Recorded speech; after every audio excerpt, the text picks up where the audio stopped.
একটা জিনিস, যেমন আমরা বিগত সময় কিন্তু যে পুলিশের কাছে যতটা নাগরিক হিসাবে আশা করেছিলাম, পুলিশ জনগণের বন্ধু, এটা কিন্তু আমরা পাইনি। কেন পাইনি? কারণ পুলিশের এখানেও দোষ ছিল না। কারণ পুলিশ প্রজাতন্ত্রের কর্মকর্তা, যখন যে ক্ষমতায়, যে দল ক্ষমতায় থাকে, সে দল তাদের ব্যবহার করতে চায়।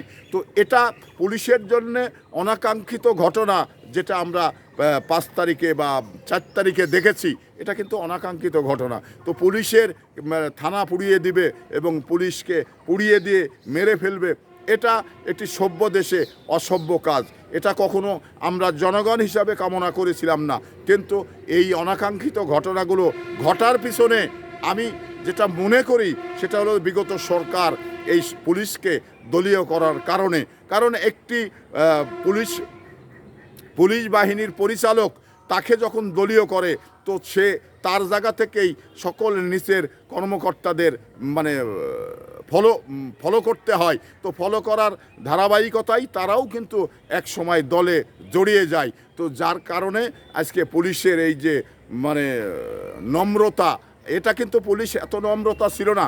এখন কিন্তু পুলিশ কোনো জায়গায় রিস্ক নেয় না, কারণ পুলিশ আগে কোনো জায়গায় যায় না। কিন্তু এর আগে বিগত সরকারের সময় যেটা দেখছি, পুলিশের যে উদ্ধত আচরণ, পুলিশের যে মানে আগ বেড়ে রাজনৈতিক নেতা হিসাবে নেতার মতো কাজ করা, এটা আমাদের ভাবিয়ে তুলেছিল, এটা আমাদের মানে গভীরভাবে চিন্তিত করেছিল। তো সেটা যাই হোক 5 তারিখের পরে নেই।